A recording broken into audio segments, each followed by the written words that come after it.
Hi friends, வணக்கம். Welcome back to Tulasi's kitchen vlog. இன்றைக்கி நம்ம பார்க்க போகிற ரெசிபி வாழைத்தண்டு குருமா. வாழைத்தண்டில் நம்ம கூட்டு பொரியல் அது மாதிரி செஞ்சு பார்த்துருப்போம். இது வந்துட்டு டோட்டலாக டிஃப்ரெண்ட்டாக இருக்கும், ரொம்ப டேஸ்டியாகவும் இருக்கும். இட்லி, தோசை, சப்பாத்தி அண்ட் ரைஸ் கூட சேர்த்து சாப்பிடும் போது சூப்பராக இருக்குங்க. வாழைத்தண்டு பிடிக்காதவங்க இந்த மாதிரி குருமா செஞ்சு கொடுக்கும்போது குழந்தைங்களுக்கும் தெரியாது, ரொம்ப விரும்பி சாப்பிடுவாங்க. இப்போ வாங்க வீட்டுக்குள்ளே போகலாம். வாழைத்தண்டு குருமா செய்கிறதுக்கு பேனில் நான் ஒரு 3லேருந்து 4 ஸ்பூன் அளவுக்கு எண்ணெய் சேர்த்துருக்கேன். தாளிக்கிறதுக்கு 1 ஸ்பூன் சோம்பு, ஒரு துண்டு பட்டை, 3 லவங்கம் இதெல்லாம் சேர்த்து நல்லா பொரிஞ்சதும் கருவேப்பிலை போட்டு சேர்த்து தாளிச்சிடலாம். ஒரு மீடியம் சைஸ் வெங்காயம் கட் பண்ணி வச்சுருக்கேன்.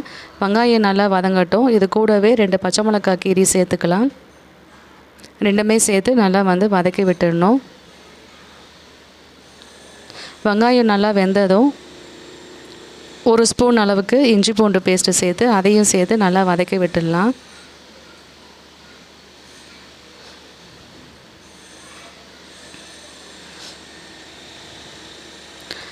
இஞ்சி பூண்டு பேஸ்ட்டோடைய பச்சை ஸ்மெல் போனதுக்கப்புறம் 2 மீடியம் சைஸ் தக்காளி நான் அரைச்சி வச்சுருக்கேன். அதையும் சேர்த்து நல்லா வதக்கி விட்டுடலாம்.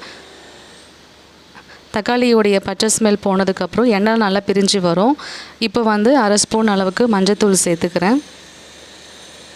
1 ஸ்பூன் காஷ்மீரி மிளகாத்தூள். இது எல்லாம் சேர்த்து நல்லா மிக்ஸ் பண்ணி விட்டுடலாம். இப்போ எண்ணெய் நல்லா பிரிஞ்சு வருது. இப்போது கட் பண்ணி வச்சுருக்க வாழைத்தண்டு சேர்த்துக்கலாம். நான் இந்த மாதிரி கட் பண்ணி வச்சுருக்கேன் குட்டி குட்டியாக.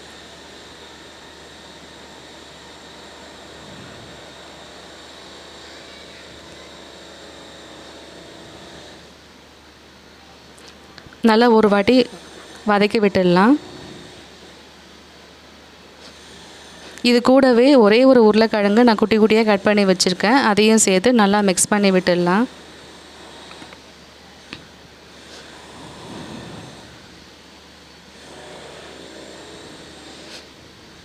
வாழைத்தண்டு, உருளைக்கிழங்கு இது எல்லாமே ஈவனாக சேர்த்து நல்லா மிக்ஸ் பண்ணி விட்டுடலாம். ஒரு 5 நிமிஷம் அப்படியே வேகட்டும். இப்போ இதுக்கு நம்ம தேங்காய், 1 ஸ்பூன் சோம்பு, கசகசா இது எல்லாமே சேர்த்து நல்லா அரைச்சி வச்சுக்கணும். காரத்துக்கு 2 ஸ்பூன் அளவுக்கு குழம்பு மிளகாத்தூள் சேர்த்துக்கிறேன். இது எல்லாமே சேர்த்து நல்லா மிக்ஸ் பண்ணி விட்டுக்கலாம்.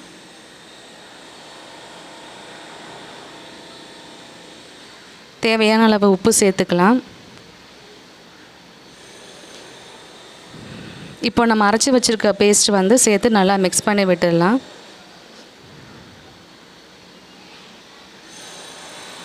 தண்ணி கொஞ்சம் மிக்சியில் அலசி அதையும் சேர்த்து நல்லா மிக்ஸ் பண்ணி விட்டுக்கலாம்.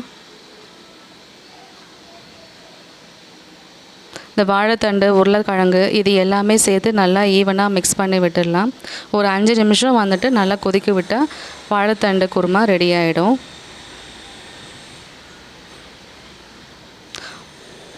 உங்களுக்கு எந்த அளவுக்கு திக்னஸ் வேணுமோ தண்ணி அந்த அளவுக்கு சேர்த்துக்கோங்க. இப்போ நீங்கள் ரைஸ் கூட சேர்த்து சாப்பிட்றதா இருந்தால் தண்ணி கொஞ்சம் எக்ஸ்ட்ரா சேர்த்துக்கலாம். கடைசியாக கொஞ்சோண்டு புதினா,